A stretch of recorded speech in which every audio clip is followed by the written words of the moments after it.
엄마, 어머니는 눈물을 동반하는 단어입니다. 어렸을 때에는 다치거나 아프면 엄마 하면서 울고, 나이가 들어서도 힘들 때면 어머니를 찾으면서 울게 됩니다.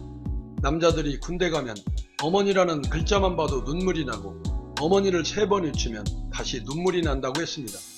여자는 약하지만 어머니는 강하다. 신은 모든 곳에 있을 수 없기에 어머니를 보내셨다. 이 세상에서 가장 맛있는 음식의 수는 이 세상 모든 어머니의 수와 같다고 했습니다. 저울의 한쪽 편에 3개를 실어놓고 다른 한쪽 편에 나의 어머니를 실어놓으면 3개의 편이 훨씬 가벼울 것이라 했습니다. 성경을 축약하면 사랑이고, 불전을 축약하면 자비이고, 끝없는 어머니의 은혜를 축약하면 모정이라 말할 수 있습니다. 우리 정서에는 맞지 않을 수도 있겠지만 세상에 이런 모성이 있다는 것에 모정을 넘어 거룩함으로 표현해드리며 오늘의 주제로 살펴보도록 하겠습니다. 지난해 11월 초 미국 일리노이에서 금년 51세의 줄리 러빙이라는 여사가 불임인 딸을 위해 대리문을 자처하고 직접 손녀를 낳아 감동을 주고 있다고 CNN이 보도했습니다. CNN에 따르면 러빙은 딸 브라이안나 로고드가 오랜 노력에도 불구하고 임신을 할 수 없게 되자 딸의 난자와 사유의 정자를 수정해 자신의 자궁에서 자라게 한 것입니다. 2016년 결혼한 브라이안나는 아이를 가지려 했으나 계속 실패했고, 1년 뒤 불임 전문가를 찾았지만 여러 번 유산을 하게 되는데 결국 의사는 이들 부부에게 더는 임신하기 힘들다는 최후의 진단을 내립니다. 단장을 끊는 청천벽력 같은 소식을 접한 엄마 러빙은 스스로 대리모가 되겠다고 자처했고, 망설이는 딸은 결국 동의를 하게 됩니다.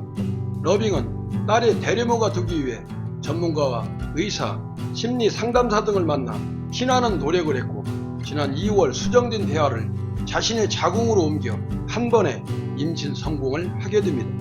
탯줄에 문제가 생겨 제왕 절개 수술을 통해 예정일보다 10일 일찍 태어났지만 몸무게 3.2kg의 건강한 손녀딸을 출산했습니다. 세상에 이런 모정이 어디 또 있으며 이런 경사가 어디 또 있겠습니까? 중국 샤느댐이 범람했을 때 얘기입니다. 어미개는 가까스로 공원으로 대피했지만 4마리의 새끼들은 너무 어려서 데려갈 수 없었는데 새끼들이 있는 곳은 먹을 것이 없었습니다. 새끼가 걱정된 어미개는 위험한 선택을 하게 됩니다. 젖을 물리기 위해 하루에 2번 세찬 물살을 헤치며 강을 건넜습니다. 왕복 2.5km 거리라 힘이 빠져 익사할 위험이 있었지만 아랑곳하지 않고 모정을 발휘해 새끼들을 살려내 세계를 감동시켰습니다. 원숭이는 모성의 상징동물입니다. 중국 동진의 장수 환원이 부하들과 양자강을 지날 때 부하가 강가에서 원숭이 새끼 한 마리를 붙잡아 배에 실었는데 어미가 알고 울부짖었습니다. 배가 출발하자 어미는 물가를 쫓아오며 슬피 울었습니다. 100m가량 거슬러 올라가 강기슭에 닿자 거기까지 따라온 어미가 배 위로 뛰어 올라왔는데 어찌된 영문인지 어미는 새끼 원숭이 옆에서 죽고 말았습니다. 사인이 궁금한 병사가 어미 배를 갈라보니 창자가 토막토막 끊어져 있었습니다. 새끼를 잃은 슬픔을 이기지 못해 그렇게 된 것이라고 합니다. 창자가 끊어지는 듯한 슬픔을 뜻하는 단장이라는 단어는 그렇게 탄생되었다고 합니다. 반야월 선생이 작사한 단장의 미아리 곡에는 자신의 어린 딸을 6.25 전쟁 피난길에 잃은 개인적 슬픔이 녹아져 있다고 합니다.